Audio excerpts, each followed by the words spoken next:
in innovation. And okay, I'm going to do a rerun. Better now? So, welcome everybody. Welcome to the ASU Julianne Wrigley Global Futures Laboratory Pavilion here at COP28 in Dubai. My name is Amanda Ellis, and I'm absolutely thrilled to be moderating today's session. I wanted to tell you just a little bit about the Global Futures Lab before we begin.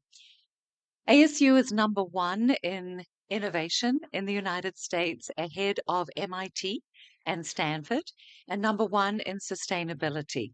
Also in the top 10 for SDG impact globally, according to Times Higher Education. We have a real commitment to SDG 5 on gender equality and women's empowerment, and we've worked with the Interparliamentary Union, UN Women, and the Commonwealth parliamentarians to promote SDG 5. Today, we have an absolutely incredible lineup of women leaders who are going to be sharing their trajectories to sustainable and regenerative futures. And then we have a couple of very special guests with us in the audience, including Wendy Telecki, who runs the Women Entrepreneurs Financing Initiative at the World Bank, who'll be sharing a little bit about that very important facility. So we're going to start with a quiz. Can anyone tell me how many countries have reached full gender equality here in 2023? I see some guesses. 23? It's less than 23. Any other guesses? 10? It's less than 10. 1? 0. Yes, we have the Adele in the front row. We have the correct answer. So, unfortunately, here in 2023, not a single country has achieved full gender equality. Can anyone guess how many countries legislate for full gender equality, even if they haven't got there yet? We passed the Human Rights Universal Declaration back in 1947. Any idea how many countries now legislate for full gender equality? More than 100. I wish. Way less. 50, way less than 50. 25.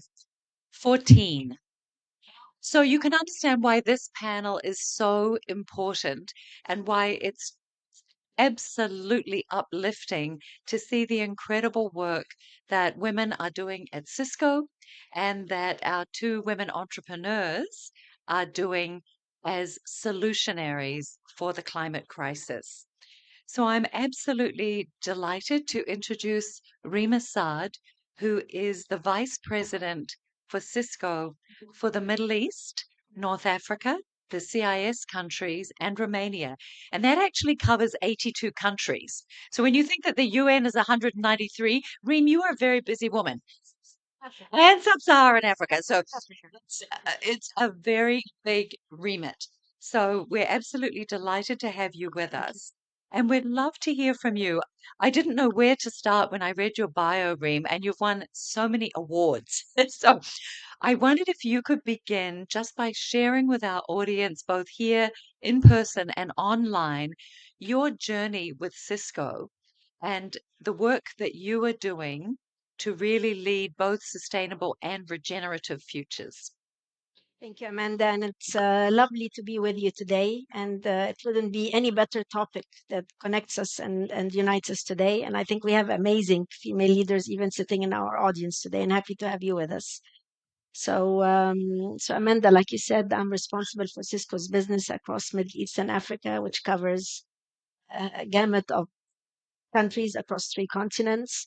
And it's amazing that we all have the same challenges, whether you're talking about Middle East, whether you're talking about Africa, Turkey, South Europe, but it's all same challenges across the board. So and I think for us, technology is a blessing, and technology could be changing this narrative across the board. So question was how we're promoting sustainability across. And I think my role and the role of our teams across the region is to have constant dialogue, because this is where it starts. Constant dialogue with government officials, constant dialogue with regulators, customers on the ground that we serve, and our partners that we work through. And in Cisco, we work through our ecosystem partners. So about 90% of our work is done through our partners. And that's very important that we bring them along with our journey. And as we were talking about how do we promote sustainability, and I'm starting with the good part, and then I'll come and tell you the impact of technology. But how are we promoting sustainability? It's how do you make it really more quantifiable and you can manage that? So we try to simplify the strategy and focus on three pillars. And the first pillar that we're all talking about and why we're here in COP28 is energy, right? So how can we accelerate the transition to clean energy? In our region, across the world, where there's a real heavy reliance on fossil fuels, natural gas, how can we transition to clean energy, right? Hydro, wind, solar, how can we make this a reality through our products, through our solutions, but more importantly, through our partnerships, because we have to bring everybody along. So this is how we're driving our strategy. The second important part is we need to evolve the business model. In the past, every company was working, or every country was working in a linear fashion. That doesn't work anymore. Now, at the time, we have to evolve the business model. It's all about circularity, right? About circular economy. The mindset have shifted. So now we're all thinking, how can we recycle, right? It's very important. How can we reuse what we have? Maybe modular part of it. How can we reduce even the resources consumption? So how do we bring everybody along in this journey? And the third thing, and the most important thing, how we build resilient ecosystems, because we've seen the impact of climate change and we've seen the impact on our communities. So how can we develop our communities, whether we're talking about technology, whether we're talking about capabilities, whether we're talking about resources or talent, skills to take to go through the journey. So this is how we really collaborate and try to bring this. And I'm going to share some of the exciting things that we've been doing in technology to address these three areas.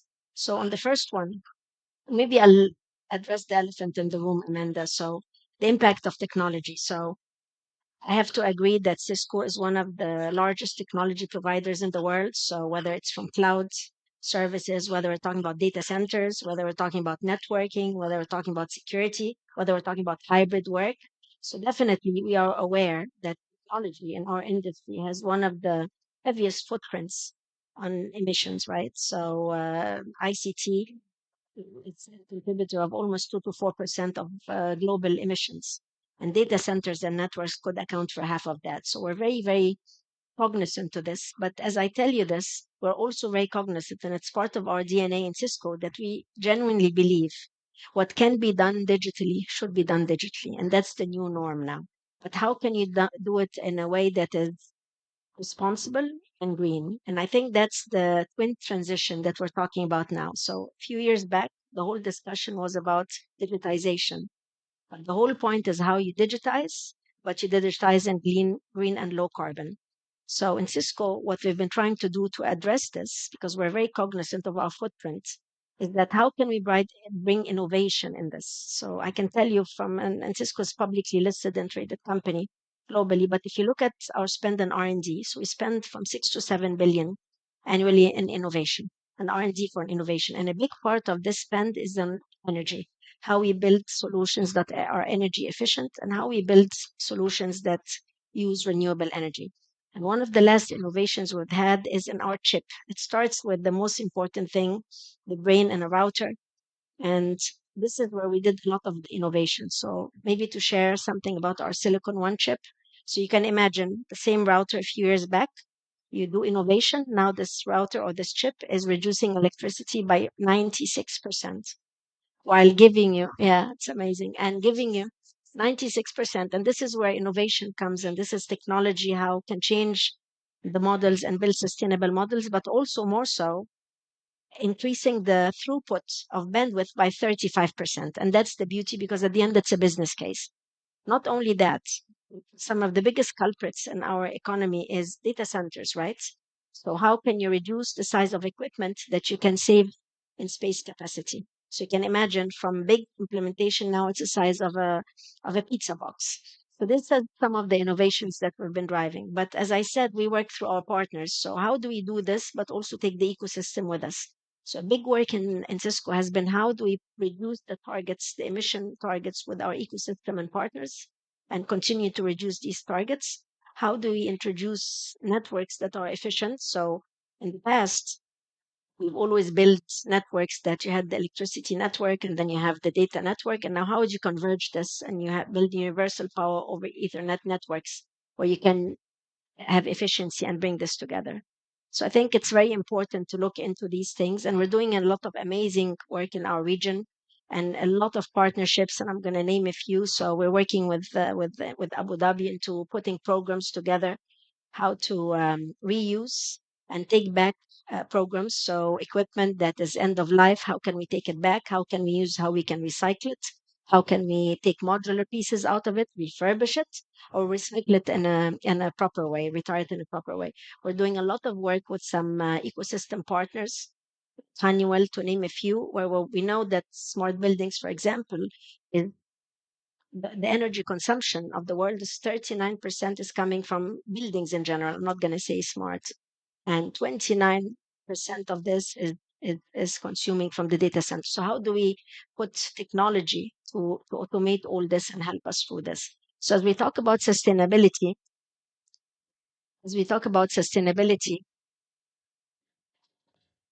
can you hear me?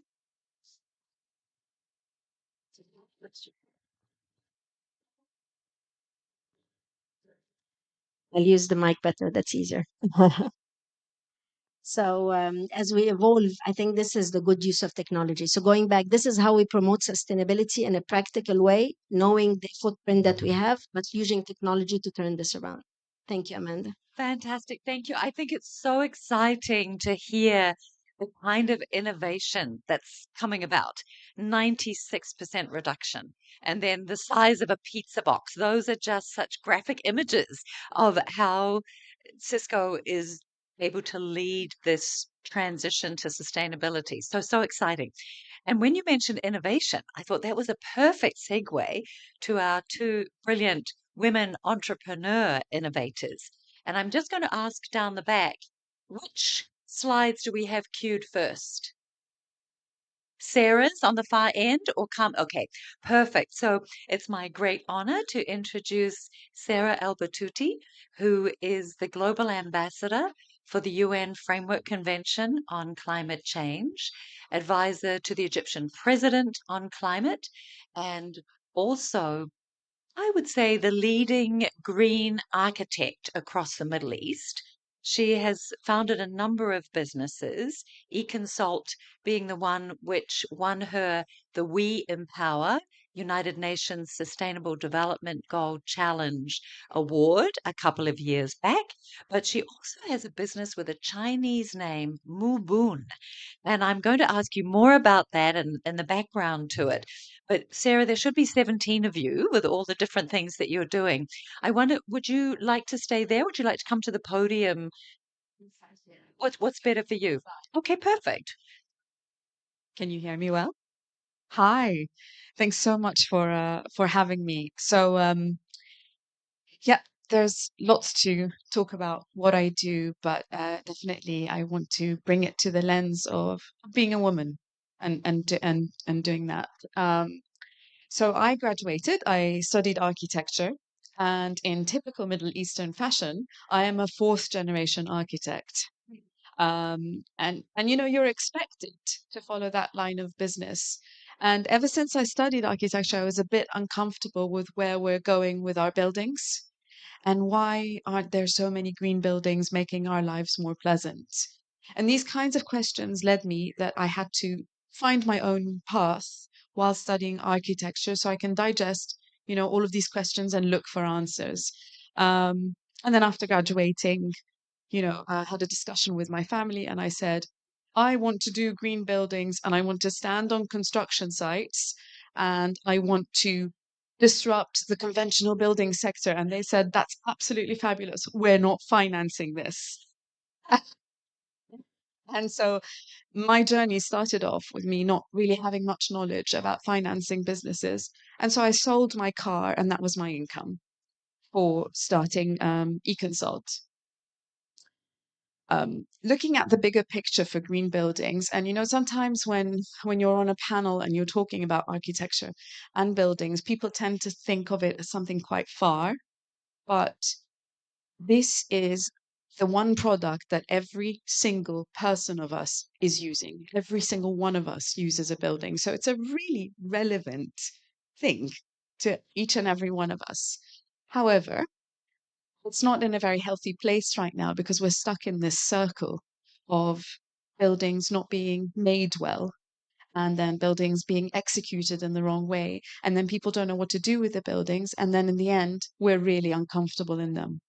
So there's a gap when you're designing that product that isn't reaching the human centric level, which in essence is what we do as designers. We're designing for people. We're not designing for buildings and we're not designing for companies. We're designing for people that live in these buildings. So that's the approach. When it comes to climate change, there's a lot of demand on what we're doing. So at the moment, when you get a client and you hear a brief, it's what the client wants. When we get a brief, very, very few times have I actually heard the word people being comfortable in a brief that I'm receiving to design a building. But not only if we're climate architects or designing for environmental quality and relevance or social impact, we need to think about more than what a building is doing. We need to think about increasing population, heat stress, costs, wastage, behavior, lifestyle. And so you can imagine that when you get a brief, it's become much more complex because there are lots of circumstances that you have to consider in that. So it makes you adjust your thinking of yourself, of less of me and more of what we need to do. And I think for an entrepreneur, that's an essential thing because you step out of yourself and you start thinking about what you're doing and the impact.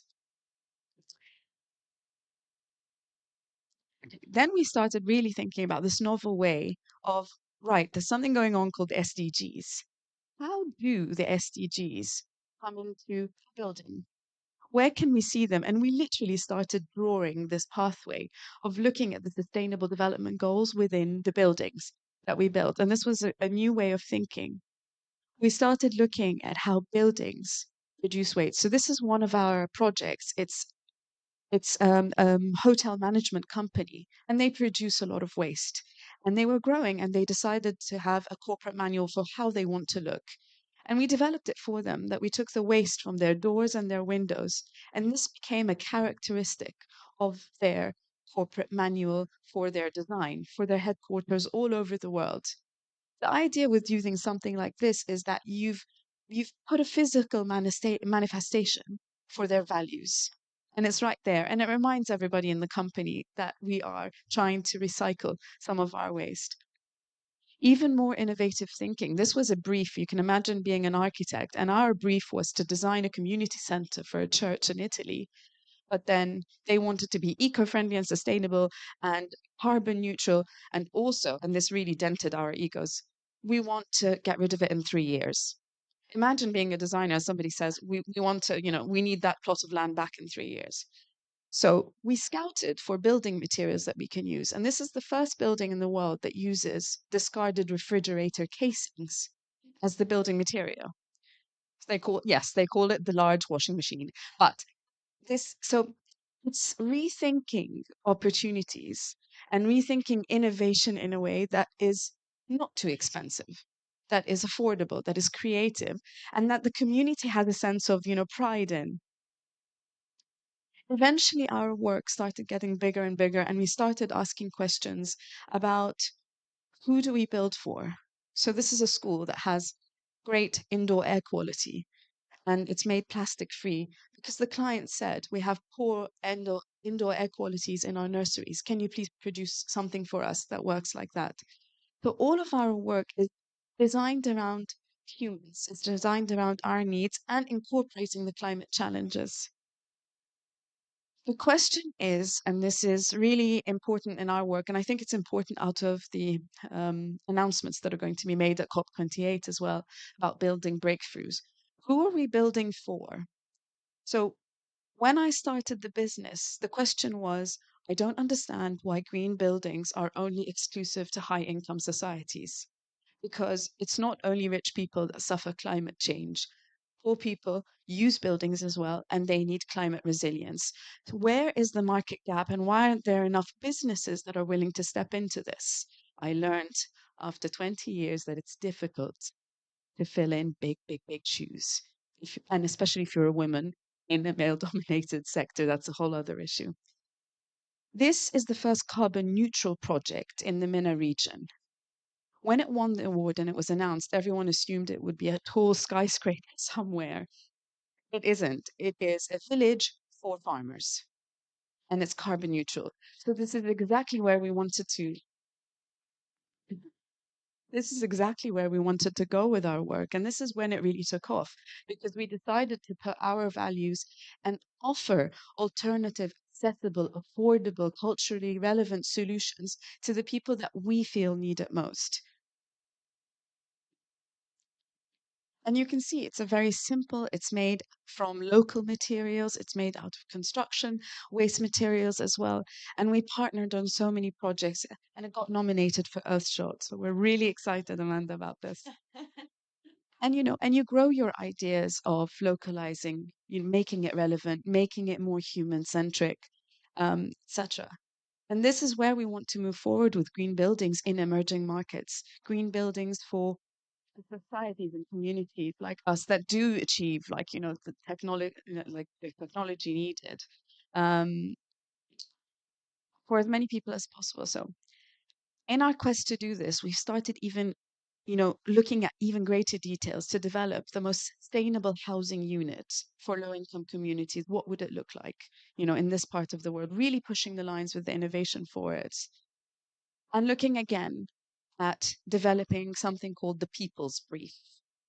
So if we were to go to communities and talk to women in homes, we have to understand that almost half of the women that live in Africa would not typically hire someone like me to do architecture. We're not visible for these kind of communities. We are a high-end service provider. They build on their own. So we need to stretch out and reach out to them in the way that they have known. We need to speak to them. We need to develop a brief comes from them. So we went and spoke to different communities to develop their brief. What do you want in your house? What do you worry about? How much money are you spending? To discover that 30% of household incomes go into cooling, when it can go into healthcare, when it can go into education, where it can, and these decisions, these small economic decisions are being made by women. So how can I call myself a clever architect if I'm not solving a problem like this? I have to readjust how I'm designing so I solve it. And so we developed the People's Brief, and it's centered around them. And on that basis, with that brief, we started doing our technical role to develop guidelines, to develop building techniques that are suitable, extracted from indigenous know-how, including the culture, taking the people's requests, and then we work backwards into our own architectural manual. And it works. It works because we got 2 villages World Green Building certified. We didn't intervene. We didn't go in with our attitude that we are solving the problem. We just, enhanced the ways problems can be resolved. So we've got 2 incredible villages now in Cairo. We've just signed with the African Adaptation Initiative to really move these villages into Africa. What we are what we are exporting is not the technique, it's the management. It's knowing when to have the private sector come in, the architect, the project manager, the government, who plays a role. But predominantly at the heart of the role, your main client is the rural community. Offshoot from that, one day we were sitting and we're like, goodness, in our green buildings, we would love to have green furniture. What's going on with green furniture? So I started a startup. So ECOnsult has been operating for 20 years. Mubun is a little baby. It means honest wood in China. And we have in China. Why Chinese? Because it just sounded really good. No idea. We're not branding gurus, but it's Mubun and it's honest wood. And in a country like Egypt, we import 90% of the wood. and then it goes through one term of recycling, but then the small, very small scrap waste wood gets discarded into the Nile, etc. So we decided to do something with this scrap waste and to develop a circular economy modeling, hiring local craftsmen who are now struggling to find businesses because they're being replaced by machines. So these are handmade products that we do. And we take it into the circle, we design with the scrap waste wood, and it produces furniture pieces where, for instance, here's the scrap waste wood, you move in, you smooth out the table, and from the table, the bio waste comes out and we make mirror frames. So it's a very seamless kind of technique that's low skilled, it's not costly, but it's providing jobs and it's a very good circular economy. And next up, a new endeavor that we're doing is called Again Florist. And this is a new project that we're working on that recycles waste from flowers in events. In the Middle East, we love to import flowers. We love to have big events and weddings, but what happens with the flowers afterwards? Everyone thinks it's a natural product. And if you just, do away with it, it's biodegradable. It's not. It becomes toxic sludge. And it's very dangerous because these flowers are sprayed with spray that keeps them for 18, 19 hours and with heat from lighting. So it's actually a beautiful but very scary thing if we don't do something about the waste of this. So this is the new project that we're doing. And I think, just to wrap up quickly, it's for creative people, it's very important for us to take learning steps. And I didn't know anything about economics. I'm too busy doing these detailed design things. My team are very, very passionate. But if I were to take away something, partnerships help you not just to grow and to be exposed, but they also help harness your strengths and channel them in the right direction. So I don't have, wasted time. And I want to thank Reem Power, obviously, and all of the organizations that have supported us, because they've supported us technically as technicians trying to solve a climate crisis in different fields, but also as women growing with our teams. So Fantastic. Thank you so much, Sarah. And I think that was a beautiful illustration of the points that Reem started with, this whole notion of the critical importance of partnership, and then the three pillars of Cisco with looking at how do you really accelerate the energy transition, how do you build resilient ecosystems, and how do you build a circular model. And I know they did not talk in advance. So isn't it fascinating to see this ethos that creative women entrepreneurs have, and that a large company with similar values can also model. So super exciting. And I didn't know about flowers turning into toxic sludge. That is very scary. So thank you for that little learning step. Now we have a segue to Carmen Vicelich, who is the EY Tech Entrepreneur of the Year and is the founder and CEO of two data businesses, Velocity and Generate Zero. And Carmen has been incredibly entrepreneurial in the way in which she has partnered with government and looked at the way New Zealand is a world first, with being the first country in the world to mandate climate financial disclosures. And so Carmen has been helping companies in New Zealand really measure scope 1, 2, and 3 emissions. And she's going to tell you all about it now. Yeah, it's amazing to see how similar our stories are actually. And I do know that flowers turn to sludge because four of my children, three of them are daughters, and if you give them flowers, they leave it in the room for a very long time. I've seen that actually happen. um, Food life experiment. So I guess my background is I worked for a large corporate and made lots of money, had four children, loved what I did. And after 10 years, looked around and no one was doing what I wanted to be doing with data and technology. And the way that we transacted in so many things, the world had changed and our demands as customers had changed, but so many things hadn't changed. And so, somewhat crazily, with a very supportive husband, despite being the income earner, I decided I was going to change that. So I've actually started four companies, and I'm going to talk about two of them today that really talk about the can-do and problem-solving and solution-based thinking. Following on from property, property is the most valuable asset in the world, and for most of us, buying a home is such a personal experience. It's our biggest investment, and it's very, very hard. And so Velocity empowers people and the planet with property.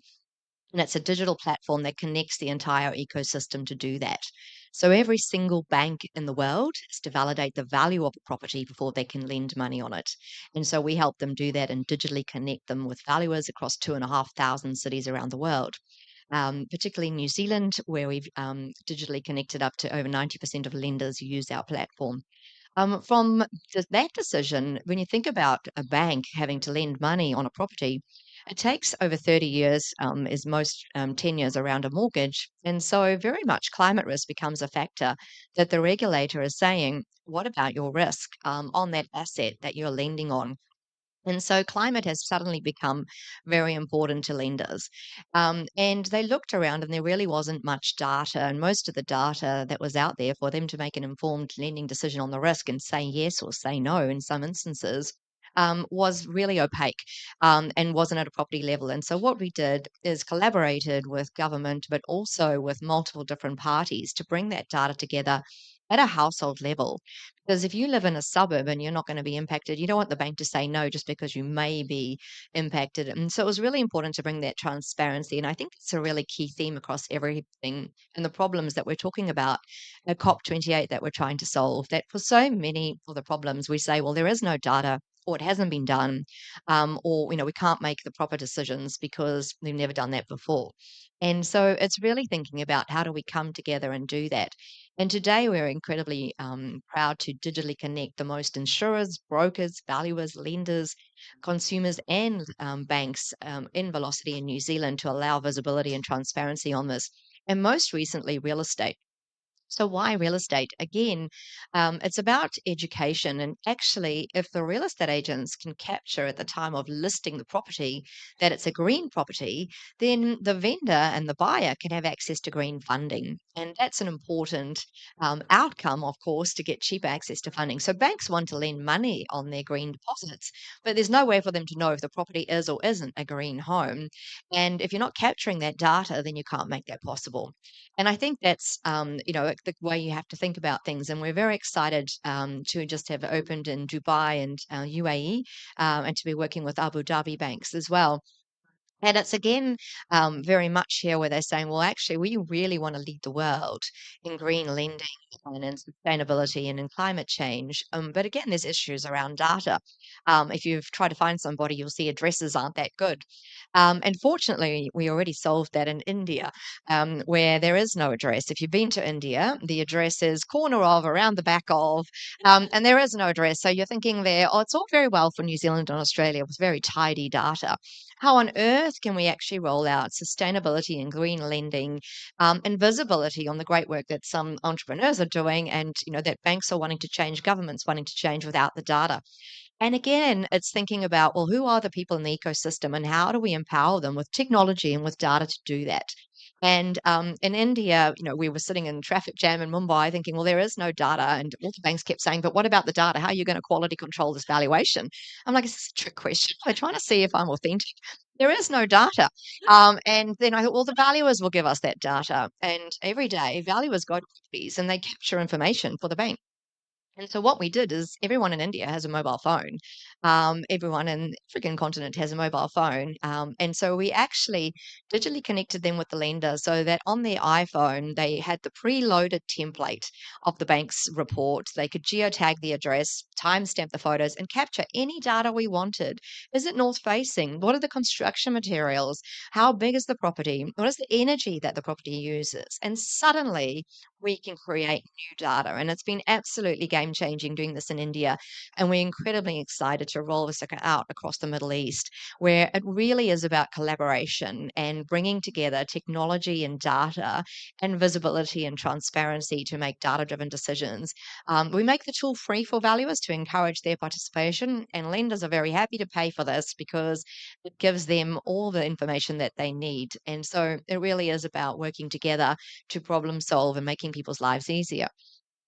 My second company that I started, not because I needed another hobby, um, was really we saw everybody needs to do reduction in their carbon emissions, and we've been hearing that over the last few days at COP28. How are we going to reduce? How are we going to, move? Well, my question is, how are we going to measure? Because everyone can say they're doing something, but actually, if you don't have a baseline, then how do you know? And I was taught very long ago, I'm a data geek from way before it was cool to be a data geek, to measure what matters. And so in New Zealand, the regulator actually did enforce that lenders needed to start measuring their finance emissions. And having worked with all the lenders to solve many problems across valuations and property, they turned to us and said, well, surely you can do this, Carmen, if someone else can do it, if anyone can do it. And so we're very proud to have launched Generate Zero, which measures, it goes in and uses AI. So, use the words. Basically, every bank has multiple disparate departments, and we're doing this in insurance, we're doing this in local government, we're doing this in transport. So it's evolved to much broader than just finance emissions. Everyone has lots of data, but they don't necessarily know how to access it and how to report on it. So we use AI and data analytics to go and capture all the different data in the different silos to measure and then create the reduction reports, report on those, and also to enable audit. So independent audit, so there's no greenwashing. And so all the data and models have been validated by Toitu, the government certification arm in New Zealand, and it actually enables them to have dynamic dashboards. So your team, your board, all of your governance can actually track and monitor how you're actually going. Are you reducing? And actually then for consumers, they can actually choose to work with companies that are.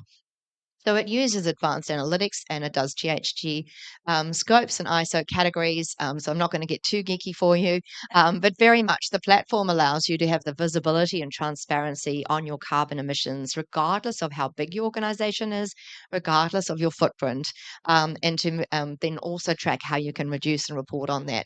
So it becomes very exciting. And actually in banking, so these are all the different asset classes that we can measure. So mortgages, commercial property, agri, motor vehicles, investments, and working in Australia as well across agri. And particularly in finance emissions, it allows you to measure your residential, commercial, and business loans. And when I touched on sustainability and actually being able to access green lending deposits while we're creating the data for properties that are being listed by real estate, it's quite exciting to push that into customers' hands to say, actually, why don't you capture your solar, your water, your floor, your wall, and then the bank can actually give you cheaper lending. And it is about that circular economy because we've seen today banks, governments, organizations are saying they're going to do their bit.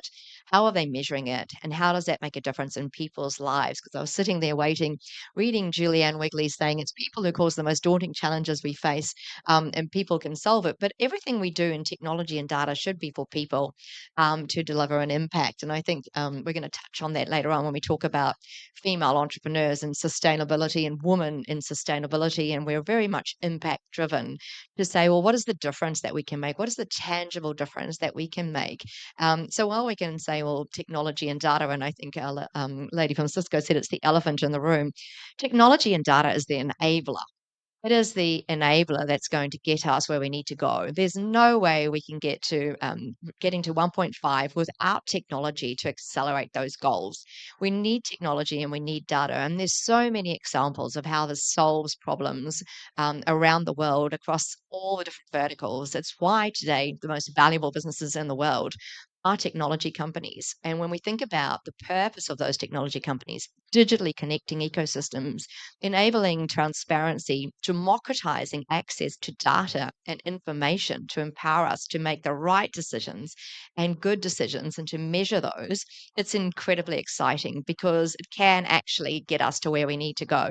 And I think that's exciting. And hopefully, I know I talk fast. I start off thinking, talk slow so people non-English languages can understand, and I get very excited because it is exciting and there's no such thing as can't. And I think we've proven that example many times over, that with collaboration, it accelerates innovation. So whatever the problem statement, and we certainly are leading the way in some of the things that we're doing. And it's exciting to have the proof points to say, well, if it works in New Zealand, if it works in Australia, if it works in India, which is the size of Europe, it can work anywhere. So very excited to be working here in the Middle East. Thank you. Thank you so much, Carmen. And really fascinating. Carmen and I were at Climate Week in New York together, and we heard a presentation about carbon bankroll in the Solutions House, which was the Google Solutions House. And a little light bulb went off for me. Carmen had already thought of this, but a little light bulb went off for me.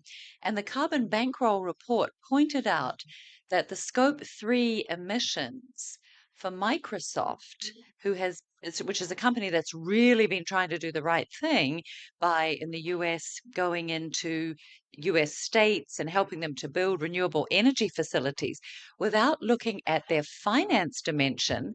Where was their money being deployed?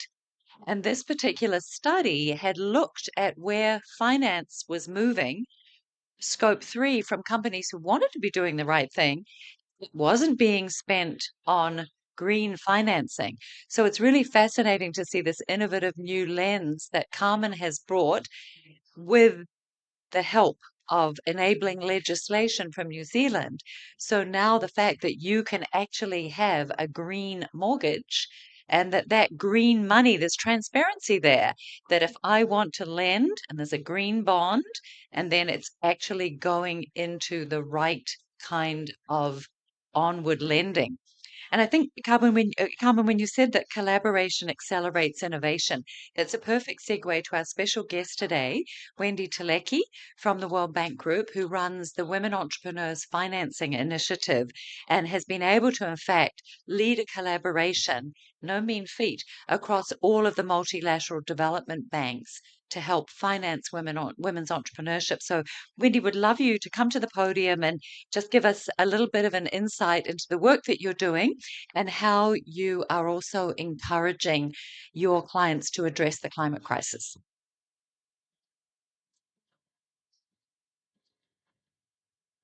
Thank you very much, Amanda, and thank you. I really appreciate being here, and I feel pretty bad because I would like to just listen to these entrepreneurs and technologists for another half hour, hour or two. I could listen to them all day. It's amazing to hear their amazing work.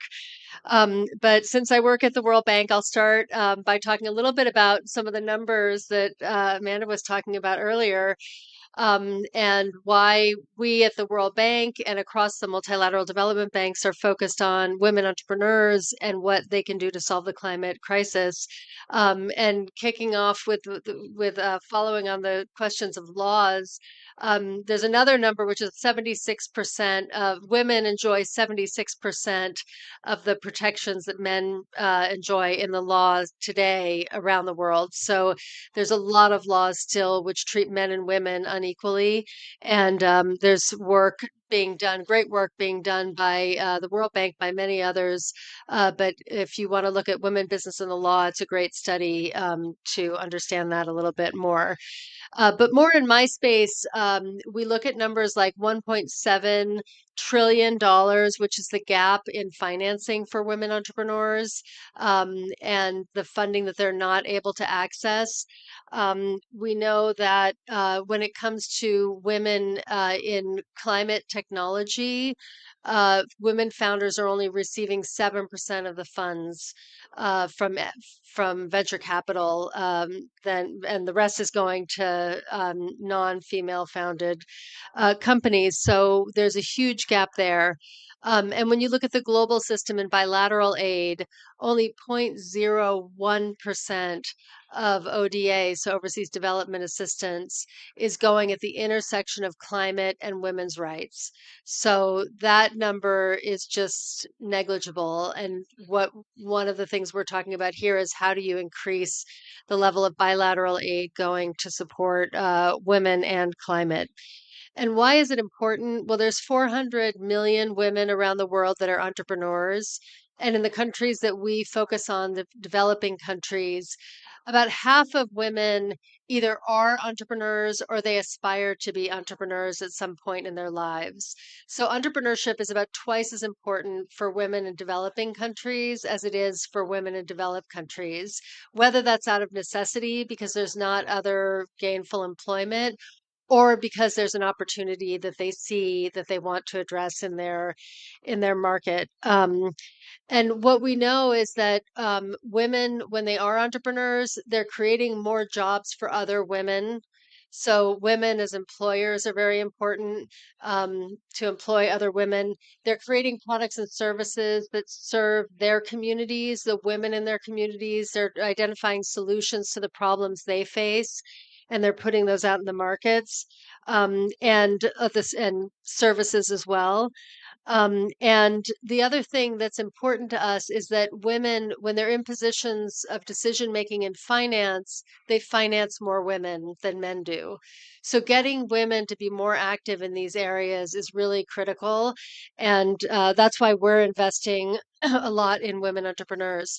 So the Women Entrepreneurs Finance Initiative, the program that I run, it sits in the World Bank and it's supported by 14 donor countries. But we work across all of the multilateral development banks. So we work with the African Development Bank, the Asian Development Bank, the European Bank for Reconstruction and Development, the Islamic Development Bank, and the Inter-American Development Bank.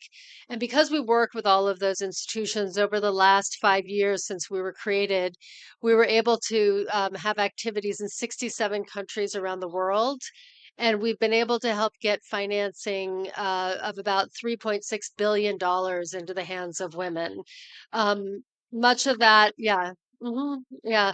So that's debt, but also equity. And we work through local financial intermediaries to make that happen. And not only to get financing lines out to women, but to change the way those financial intermediaries think about women. And we know each other from when Amanda was at IFC, and she really kicked off some amazing work that IFC does. And IFC is one of our partners to do more on banking on women. And that's really helped create an industry or a commitment to do a lot more with hundreds of financial institutions around the world. So we work with about 450 different institutions. That includes banks, insurance companies, funds, accelerators, but also government agencies and corporations, trying to get them to develop new products to serve women and to also look internally at themselves on their own staffing models, their own leadership models, their own norms and biases, and trying to address those. So we are working, and I love the points on data and the financial system. We talked a little bit about this yesterday. One of the things we've kicked off in the last couple of months is something called the We Finance Code, which aims to really harness data and women's leadership to accelerate finance for women entrepreneurs more systematically. So, 3.6 billion is a lot of money, but I said the gap is 1.7 trillion. So we need to step up and do it at a totally different level. And the We Finance Code is looking to go and work at the country level with the entire financial sector ecosystem to bring the regulators, the credit bureaus, the credit guarantee agencies, all of the banks, the VCs, the fintechs, to make commitments to do more to finance women entrepreneurs. And we'll be piloting the code in 30 countries around the world. We've launched already in Dominican Republic. Monday, we'll have a launch in Indonesia. The Netherlands is actually going to launch a code. And by International Women's Day, we hope to have about 25 different countries launching the code. That will help on the climate story, and because there is a lot of good work being done on financial reporting on climate, but it doesn't incorporate the gender lens. And part of that is just banks not having gender data.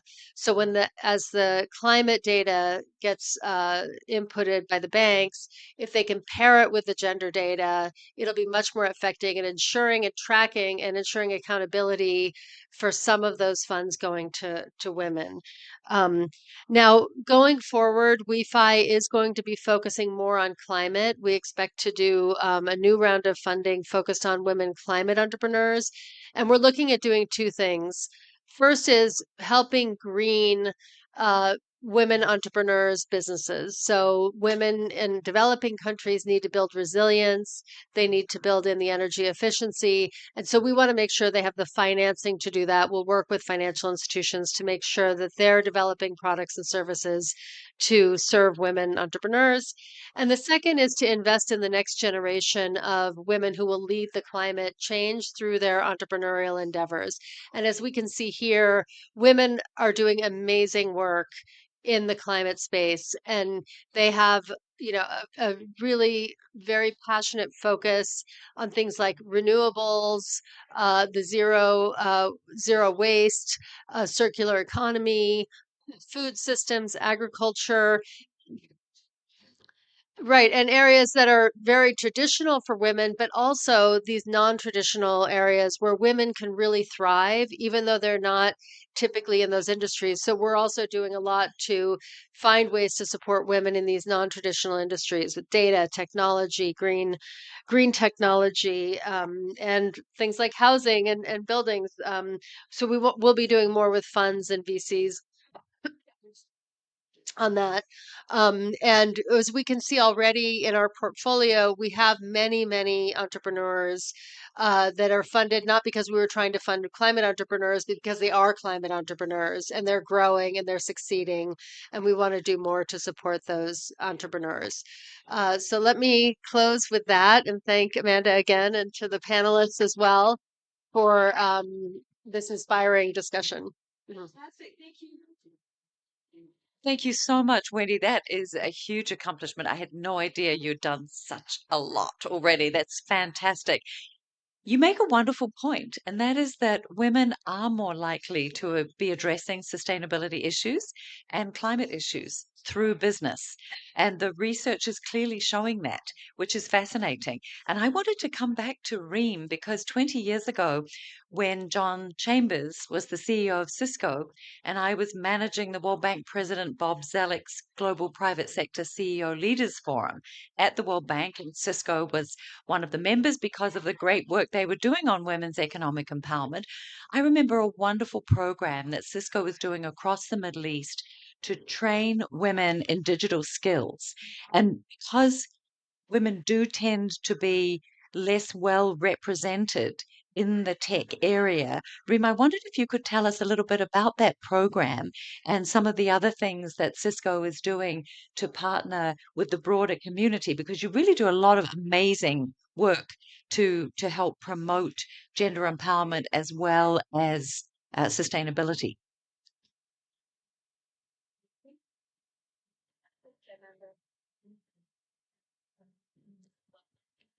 Thank you, Amanda. So I think one of the amazing things that Cisco is investing in and has been investing for over 25 years is our networking academy.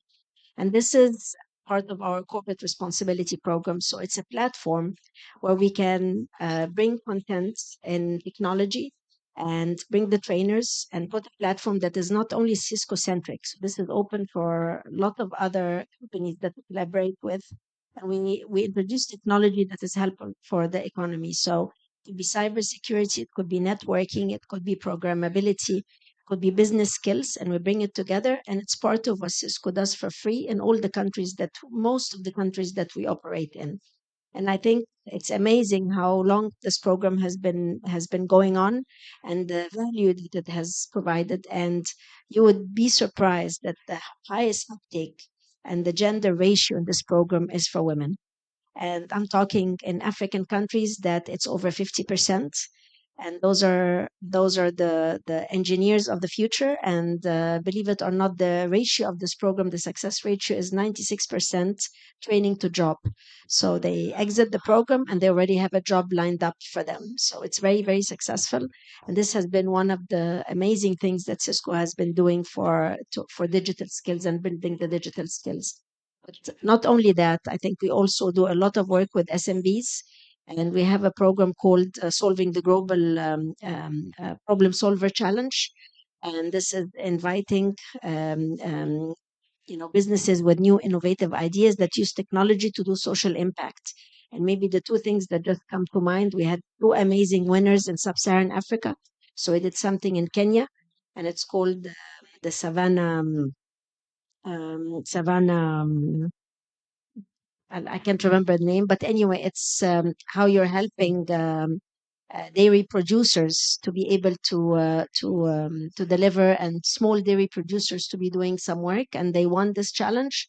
So 30% of their dairy production was going to waste, and by using technology, solar technology, you did portable solar fridges, and this helped them to be able to get their milk, because with the climate changes, milk cannot stand for 5-6 hours in the heat. Yeah.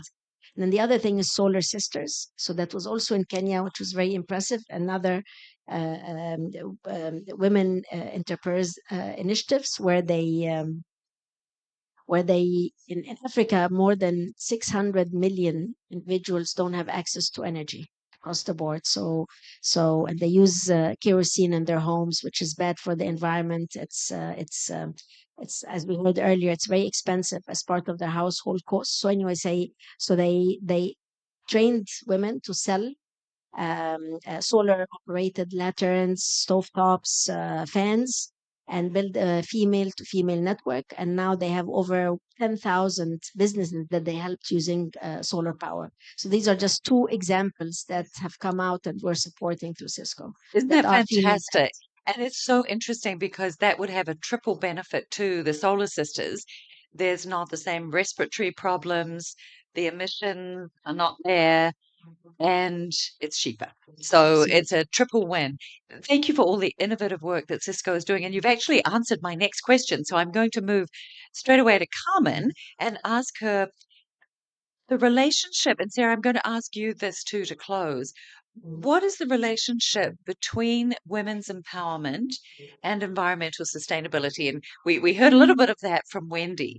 And how do you see the role of women as sustainability and climate solutionaries evolving over the next 10 years? Because you are all three of you at the cutting edge, but we know that in fact you are leaders in the field. There are not that many women who are innovators in this tech space. So what are your views on that? I think it's actually, I look forward to a future where we don't even have to have International Women's Day or special funding, and applaud the work that's been done because, we're still even talking in 2023 about equality. And I mentioned I have 4 children and 3 of them are daughters.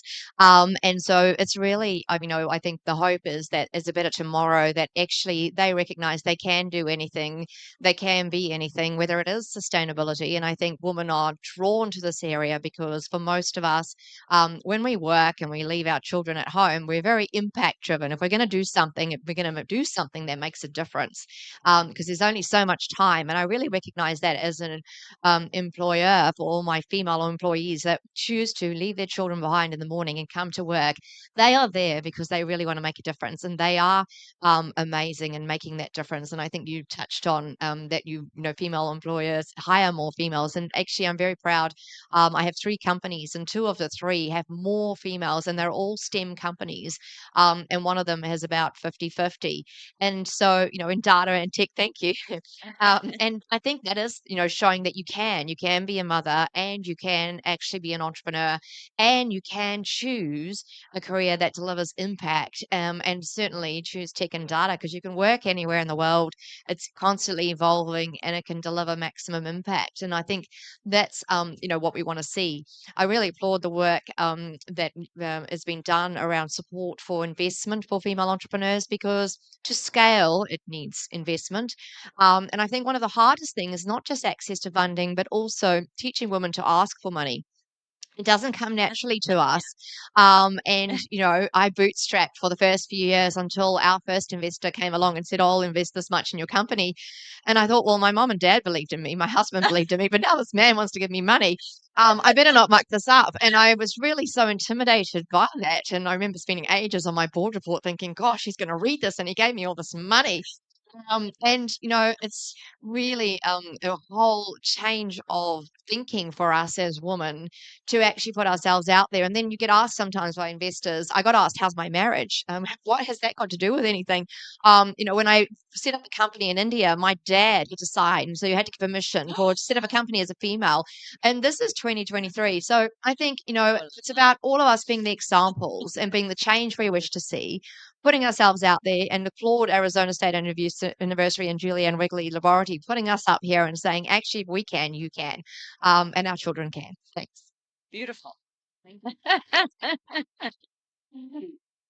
So, you've said everything that, you said it all. But one of the things that I think is really important to define especially if you're going to work in the environmental as entrepreneurship and the impact entrepreneurship, is that as young entrepreneurs, it's very confusing when you are trying to set up a company because you have to really stick by what's your success measure. So there are companies that are doing amazing things, but the goal of the company is to sell as fast as possible for the highest price.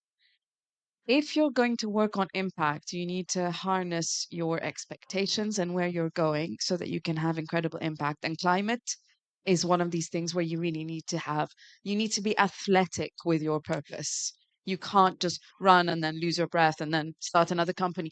You need to let it grow and take its time so that the impact is taken seriously. Um, and that's the other thing, as being a woman entrepreneur, taken seriously.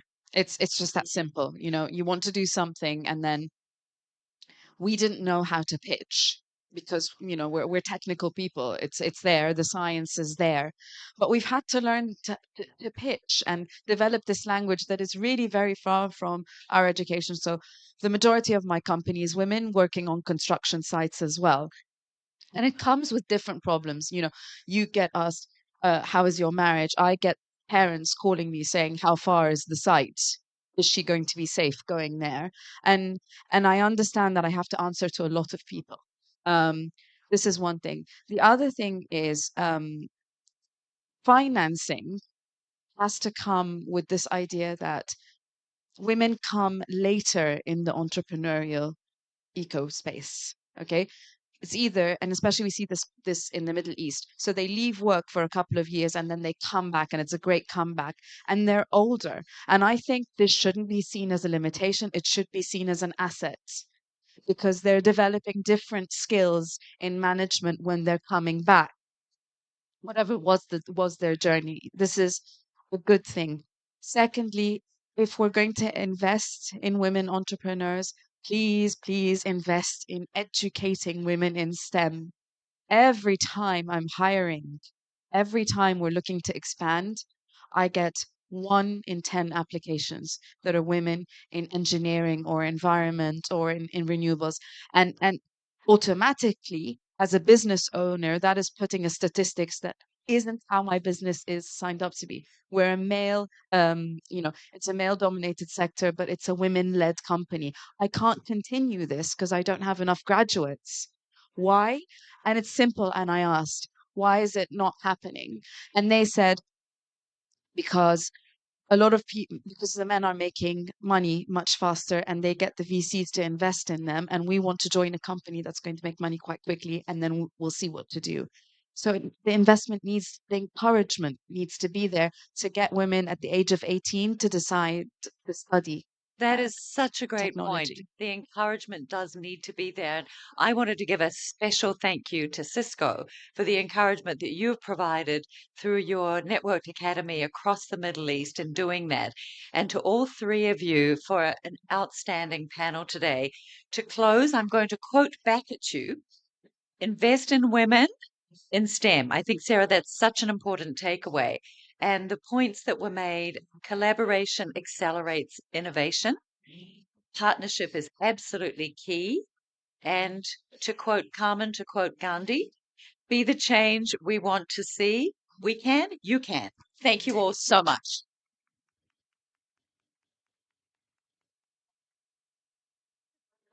Close our online session. For those who are online, we would love to thank the Julianne Wrigley Global Futures Laboratory at Arizona State University for hosting this event, and to Cisco for its generous sponsorship. Thank you.